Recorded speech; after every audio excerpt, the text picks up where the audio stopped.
Welcome to The Explainer. Today, we're digging deep into TAV Havalimanlari's second quarter results for 2025.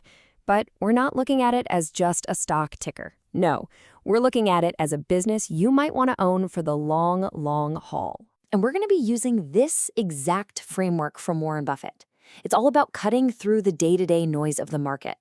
It forces us to ask the really important question. What do these quarterly numbers actually tell us about TAM's future? Is this a business we can truly understand and predict? Okay, so here's our game plan. We'll start with TAEV's core business advantage, then dive into the Q2 numbers to see how they stack up.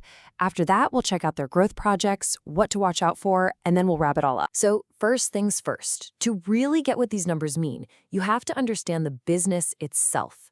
Any great long-term investment has what they call a moat, something that protects it from the competition.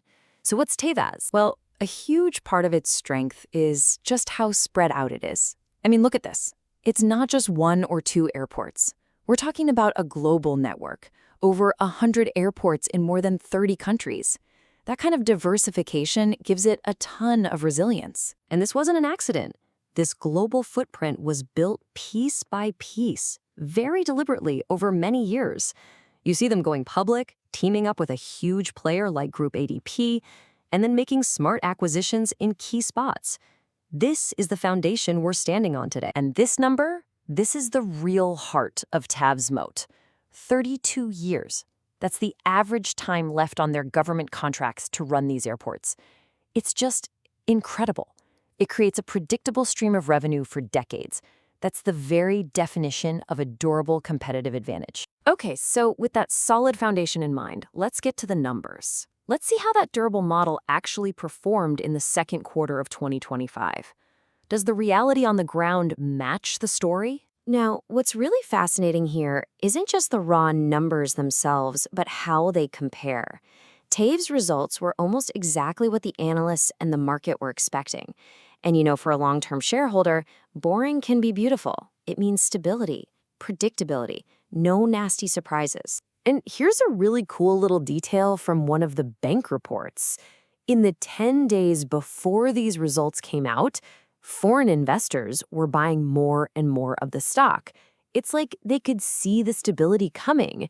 It's a quiet but pretty powerful vote of confidence in the long-term plan. So a great business doesn't just collect cash, right? It puts that money back to work to make its moat even wider and create more value down the line. So let's take a look at what TAV is actually building. And they are absolutely in a heavy spending phase. I mean, we're talking about massive projects here. Hundreds of millions of euros in places like Ankara and Almaty. This isn't just upkeep. They're spending serious cash now to dramatically expand how much money they can make in the future. And it's not just about pouring concrete and laying down steel. Their whole Pioneers 2025 strategy shows they're thinking about what airports of the future will look like. They want to make them smarter, a better experience for passengers like you and me, and all while keeping sustainability in mind. And look, these aren't just empty promises. They have real hard targets. Offsetting 30% of their electricity with solar, getting to net zero by 2050. As an owner of a business, seeing this kind of proactive approach, it's just critical for staying relevant and appealing in the world we live in today. But of course, no investment is a sure thing. A smart shareholder doesn't just look at the good stuff. They know exactly what to keep an eye on just in case. So that brings us to a really key question. When a company is spending hundreds of millions of euros on all these new projects, what's the number one financial risk we need to be tracking? The answer, of course, is its debt. And the company basically gives us the exact number to watch. They're targeting a net debt to EBITDA ratio of 2.5 to 3.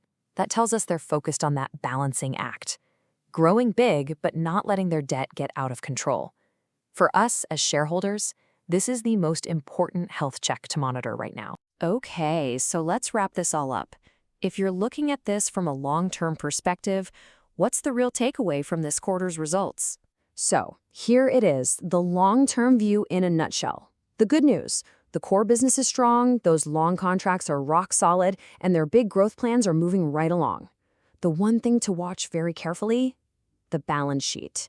Managing that debt while they spend all this money is the key challenge, and the most important thing for us to track. And that leaves us with the ultimate question, doesn't it?